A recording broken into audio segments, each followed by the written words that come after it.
अच्छा, 3 दिन हो गए, कथा नहीं हो पाई। कुछ न कुछ ये टूटे हाथ ने जिंदगी में ऐसा व्यवधान पैदा कर दिया कि जिसकी कोई शुमार नहीं है। लेकिन फिर भी ठाकुर जी की कृपा इतनी है कि नित्य नैमित्तिक सबरे काम काज हो जाते हैं। बस ये है कि कुछ कम बड़ हो जाता है। राम रावण युद्ध के बारे में ज्यादा क्या कहें। ये युद्ध तो अनंत युद्ध है और जिसने देखा है वो जाने, या जो युद्ध करना जानता हो वो इसे पढ़ के समझ दे। अब हमारी तो व्यक्तिगत रूप से कोई ऐसी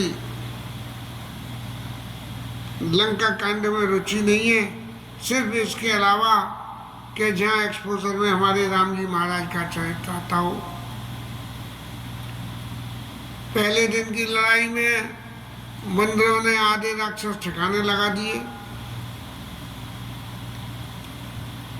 एक प्रश्न ये भी उठता है कि जी आखिर इतने सारे लोग मारे गए तो मारने के बाद उनकी देहों का क्या हुआ होगा। इसके बारे में गोस्वामी जी ने कुछ नहीं कहा। ये बात तो है कि राक्षस तो सब जो है जन्म बंधन के मरण से मुक्त हो गए और बंदर देवताओं के शरीर थे, इसीलिए अपने ओरिजिनल स्वरूप में बंदर चले गए।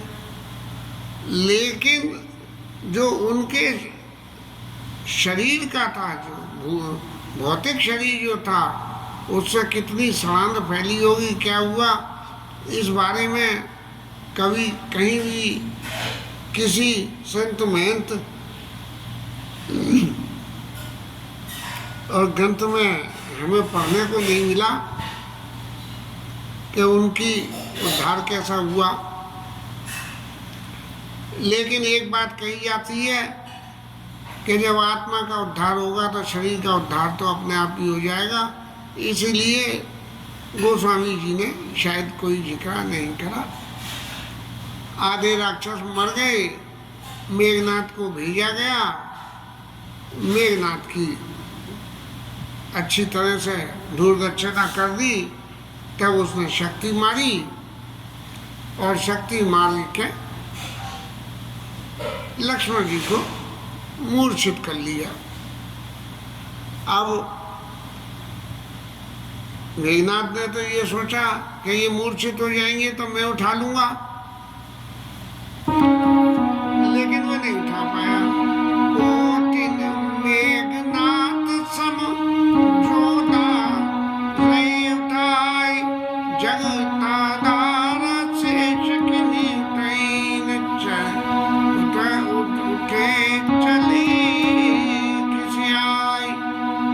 अब निरेज हुए मेघनाथ के समान तो जैसे कितने बलवान और राक्षस थे वहाँ, कोई राक्षसों की तो कोई अंत ही नहीं था।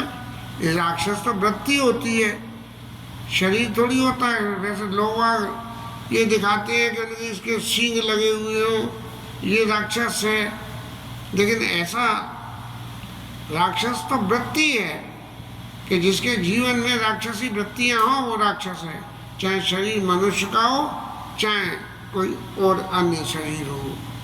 तो अब वहाँ तो बहुत सारे ऐसे थे राक्षस, जो कुछ थे लंका में सब राक्षसी वृत्तियां ही थी। मेघनाथ महाराज ने उठाया नहीं उठा, और योद्धाओं को बुलाया, उन पर भी नहीं उठा। तब जो है शंकर जी महाराज को एक बात आई समझ में कि देखो फिर वो पॉइंट आ गया कि जिस पॉइंट पे पार्वती मैया को कोई भ्रम न हो जाए तो सुन गिरिजा क्रोधान लजा सो जा रही भुवना चारी दस आसू। अब महाराज देवी ये समझो कि लक्ष्मण जी उठ क्यों नहीं रहे हैं। लक्ष्मण जी शेषनाग के स्वरूप है, और शेषनाग की एक फुंकार के मारे सारा संसार जल जाता है। अब ऐसे शेषनाग महाराज जिनके सिर के ऊपर में पृथ्वी धारण है और धारण पृथ्वी के ऊपर मेघनाथ महाराज बैठे हैं, तो उसे कैसे उठा लेंगे? जिस आसन पे हम बैठे हैं उसी आसन पे से उस आसन को ही खींच के निकालना चाहें और हम में वजन हो तो फिर कैसे निकलेगा?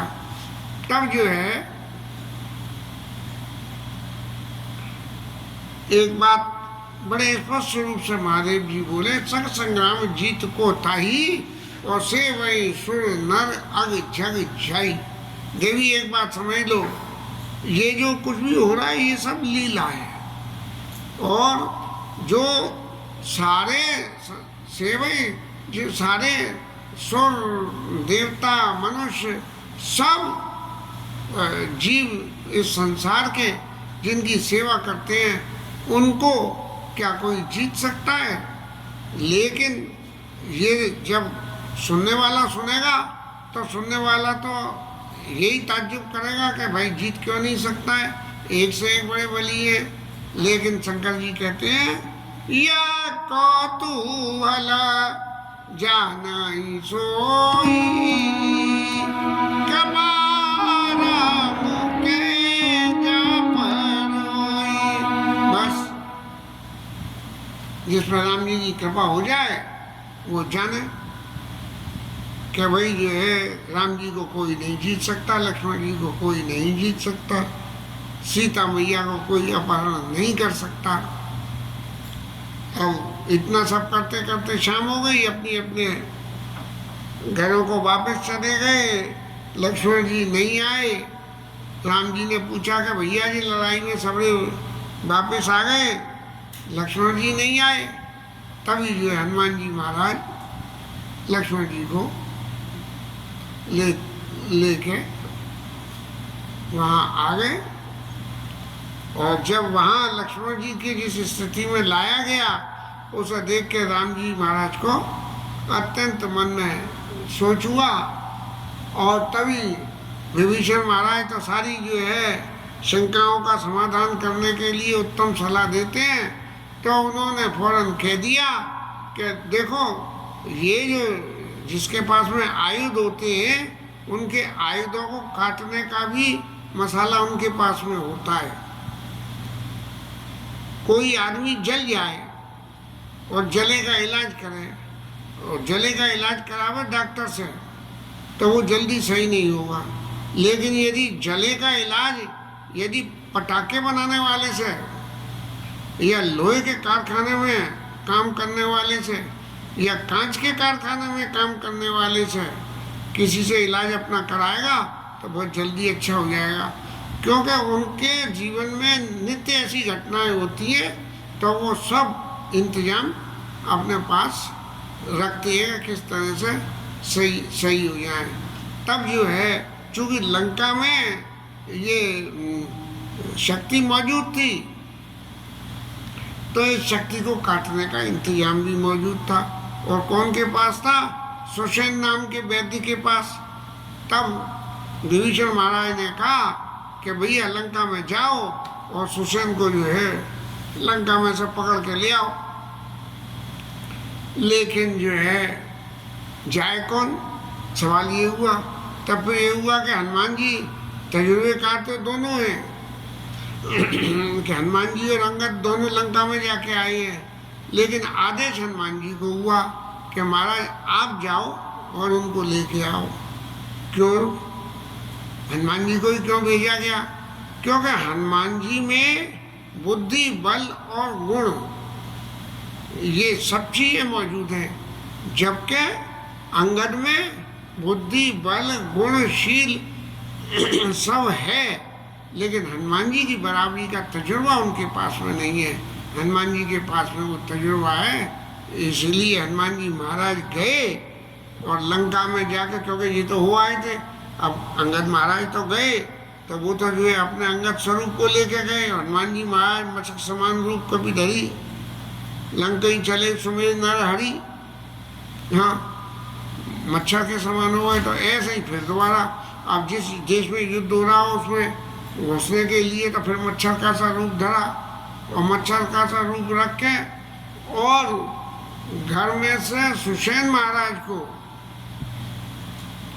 उठा के उनके घर के समेत, कि घर वालों में किसी को जगाड़ न हो जाए, और वो जाकर रावण को बता दे कि हनुमान बंदर फिर आ गया और सुषेण को ले जा रहा है, या मेघनाथ को बता दे। तो इसलिए जो है चुपचाप पूरे घर समेत सुषेण को घर उखाड़ लिया और राम जी के पास में लिए। अब सुषेण महाराज तो चूंकि ये देवताओं की प्रदत्त शक्ति थी, इसलिए वो सब देवताओं के परिवार उनको जानते थे। तो राम पधार बिंद सिर नायक आई सुषेण, कहा नाम गिरी औषधि, जाई कहे औषधि, जाओ पवन सुतलेन। सुषेण महाराज ने कह दी कि जो आप है संजीवनी बूटी कौन सा पर्वत है उसमें मिलेगी, और उसमें जहाँ संजीवनी बूटी है वहाँ चमक ही चमक हो रही होगी। तो आप जो है उस चमकती हुई जो भी चीज़ हो, उस चमकती हुई चीज़ को उठा के और आप तुरंत ले आओ। अब जब हनुमान जी महाराज तो इधर से उधर चले, और रावण के गुप्तचरों ने पता लगा ली कि पवन सुत जो है वो संजीवनी लेने जा रहे हैं। तो उन्होंने समाचार दिया और रावण ने ये कहा, फिर जो है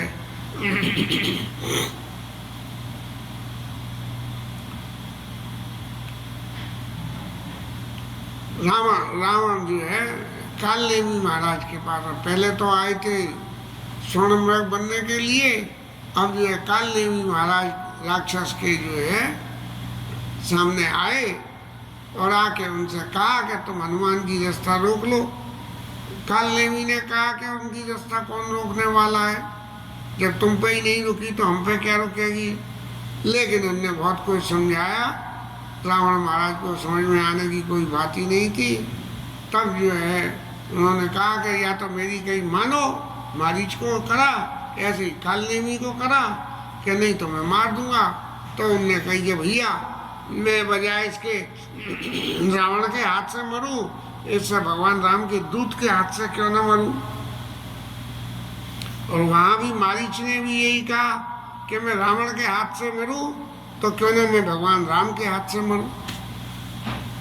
इस तरह से जब ये कह के कालनेमी महाराज वहां से चले, लेकिन राक्षसी वृत्तियां जब चित्त में जगह बना लेती हैं, जगह बना लेती क्या माने स्थान, वृत्तियों को ऐसा स्थान बना लेती हैं कि फिर उनसे पार पाना मुश्किल हो जाता है, उनको छोड़ना मुश्किल हो जाता है। जैसे किसी आदमी को तम्बाकू मसाला खाने की आदत पड़ गई, अब उसको जो है वो आदत छूटेगी नहीं। अब कालनेमी ने ये तो कह दिया, अरे भैया सीधी सी बात है, यहाँ से जब ये कह रहा है तो इससे बात बना के जाऊँ और राम जी की जाकर शरण ग्रहण कर लूँ। लेकिन चित्त की वृत्तियाँ जब राक्षसी हो जाती हैं, तामसी वृत्तियाँ आ जाती हैं, तो वो छूटती नहीं है। तो रास्ते में गया और जाके बैठ के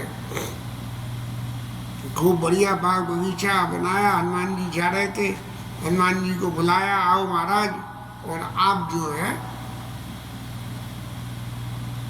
थोड़ा सा विश्राम कर लो, पानी पी लो, और मैं राम रावण युद्ध सब देख रहा हूँ, राम जी जीतेंगे ये बात पक्की है ना, लेकिन फिर भी मैं तुमको कुछ दीक्षा दूंगा जिससे कि तुम्हारे बल बुद्धि में विकास हो जाए। लेकिन हनुमान जी महाराज को तो एक ही बल है, एक भरोसा, एक बल, एक आस विश्वास, उन्हें जो है दूसरे के बल की क्या जरूरत है। हनुमान जी महाराज ने कही कि मुझे तो प्यास, पानी की प्यास है। तो उन्होंने कही कि जे लो मेरे कमंडल में। बोले इतने कमंडल से क्या होगा। तो उन्होंने कही कि जाओ मैं सरोवर में पी आओ। सरोवर में हनुमान जी गए हैं और जाके जो है वहाँ मकड़ी ने एक बात है, हनुमान जी संत हैं और समुद्र में रहने वाले, वो सरोवर में उसमें रहने वाले ये मगरमच्छ, ये अधम जीव हैं। तो इन अधम जीव का उद्धार करने के लिए भगवान अपने भक्तों को भेजते हैं। ऐसे लोग आज क्या कहना चाहिए, जो भगवान की शरणागति लेते हैं उनका तो उद्धार खुद करते हैं, लेकिन जो स्वभाव से अधम है तो अधम व्यक्ति को का उद्धार करने के लिए भगवान अपने भक्तों को भेज देते हैं। बोले मेरे भक्तों के चरण पकड़ लो तो जो है तुम्हारा उद्धार हो जाएगा। मकड़ी ने हनुमान जी को पकड़ लिया और पकड़ के हनुमान जी का एक पैर पकड़ा, हनुमान जी को कौन पार पाए, दूसरे से लात मारी तो मकड़ी का जो है मकड़ापना सबरा निकल गया और उसकी मुक्ति हो गई। और मकड़ी चली और मकड़ी ने कह दी कि हनुमान जी महाराज ये राक्षस है। तब जो है ये है हनुमान जी महाराज आए और आके कालनेमी से बोले कि हे मुनि, आप मुझे ज्ञान दोगे तो उसके बदले में मुझे दक्षिणा देनी पड़ेगी। और आपने ज्ञान दिया और ज्ञान देने के बाद मैं दक्षिणा देने काबिल नहीं दिया, ऐसा ज्ञान दे दिया तो फिर जो है आपकी दक्षिणा कैसे मिलेगी। इसलिए जो है आप पहले गुरु दक्षिणा ले लो। सो हनुमान जी ने जो है पूंछ में लपेट के और ऐसी दक्षिणा दी कि उनकी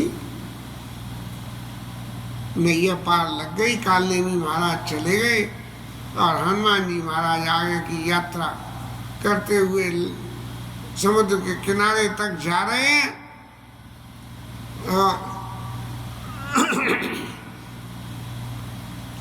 यार क्या करें, समुद्र के किनारे तक हनुमान जी महाराज जा रहे हैं और वहाँ राम जी हनुमान जी के आने का इंतजार कर रहे हैं। चूंकि ये रेस्ट्रिक्शन है कि रात को शक्ति लगी और सूर्योदय हो पहले संजीवनी मिल गई तभी संभव है जीवन, नहीं तो नहीं है। यद्यपि ये बातें लीला में हैं, लेकिन लक्ष्मण जी के लिए ऐसी कोई बात लागू नहीं हो सकती। जो सारे संसार को मार सकता है उसको मारने की सामर्थ्य किसमें हो सकती है। इसी तरह से ये है,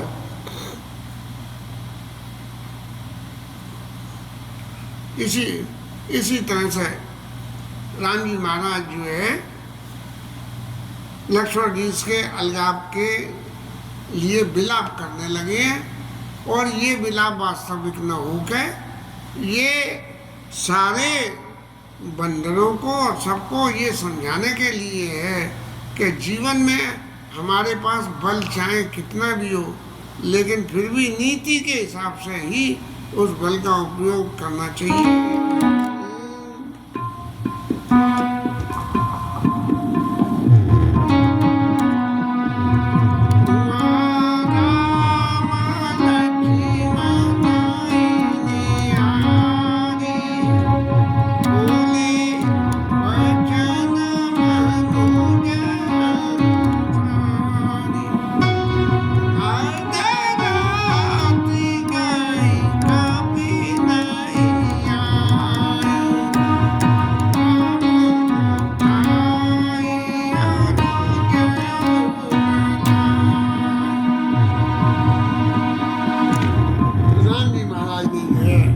आधी रात बीत गई और हनुमान जी महाराज आए नहीं है।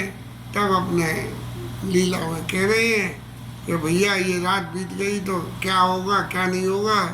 लक्ष्मण जी महाराज आप मुझे ये सिखाओ कि मेरा क्या होगा। अब लक्ष्मण जी के गुणों की चर्चा करते हुए जैसे हम सब लोग सांसारिक जीव करते हैं, ऐसे ही भगवान कह रहे हैं कि मेरे संग में सही विपिन में आता बाता। अब आप मुझे सोन रखा भाई, इतकिन मोही सिखाओ भाई। और एक बात कि यदि मेरे को ये पता होती कि वन में जाके मेरा भाई से बिछो हो जाए बिछो हो जाएगा तो मैं पिताजी के वचनों को नहीं मानता। और जैसा लौकिक जगत में होता है कि सुष्मित नार भवन परिवारा हो ही जाए जग भारे ही वारा। अरे संसार में यदि है तो पुत्र पिता और वो जो है माता पत्नी सब बार बार हो सकते हैं, लेकिन जो है इस जगत में सहोदर भ्राता, सहोदर माने जो एक ही माँ के उदर से पैदा हुआ, मिले ही नहीं जगत सहोदर भ्राता। सहोदर भ्राता जब दोबारा दूसरे जन्म में वो वाला जो पहले जन्म का सहोदर भ्राता था वो कभी नहीं मिलता, क्योंकि जब दो कॉम्बिनेशन बनेंगे तब मिलेगा। इसलिए आप जो है जागो और मुझे ये बताओ कि मुझे क्या करना चाहिए।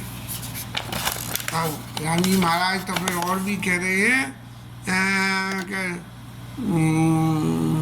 जैया अवर कौन मुँह लाई और नारी हेतु प्रिय बंधु गवाई। अब मैं अयोध्या जाऊंगा और लौकिक रीति के हिसाब से ये कहा जाएगा कि भैया जो है कहाँ है लक्ष्मण जी, तो क्या जवाब दूंगा। अब ये तो हालांकि लीला में ही है, वास्तव में तो कुछ है ही नहीं। तुम्हारी माता ने जो है मेरे को सौंपा था, सौंपे से मोही तुम्हें यही पानी, सब विधि सुखद परमित जानी। मैं तुम्हारी माता को क्या जवाब दूंगा। ऐसी बातें जो है, क्योंकि जैसे तो कहने को सुमित्रा मैया ने कही थी तात तुम्हारे मात वैदे पिता राम सब भांत सनई अवध तहाँ जे राम निवासु तहीं दिवस जे भान प्रकाशु। लेकिन फिर भी ये लौकिक जगत में हमारे पास सब साधन संसाधन होने के बावजूद भी इस तरह की बातें हम करते हैं। बस इतनी बातें होते होते राम जी महाराज आंखों में से आंसू बहा रहे हैं और उनके आंसुओं के बहाते बहाते ही सब लोग अत्यंत दुखी हो गए हैं। उमा एक कंठ रघुराई नरगति भगत कपा दिखाई। राम जी रो रहे हैं तो फिर पार्वती मैया को भ्रम न हो जाए। पहले सीता जी को खोजने में रो रहे थे, अब भाई को घुमाने में रो रहे हैं। तो फिर महादेव जी ने सावधान कर दिया कि राम जी अखंड है, लेकिन मनुष्यों की क्या गति होती है ये दिखाने के लिए ये सब विलाप किया गया। और इस विलाप को सुन के सब बंदर भालू सब दुखी हो गए। और लेकिन हनुमान जी जैसे ही आ गए, ये राम जी का वक्तव्य पूरा हुआ और हनुमान आ गए तो सब लोग सुखी हो गए। इसके साथ यहाँ ये कथा विश्राम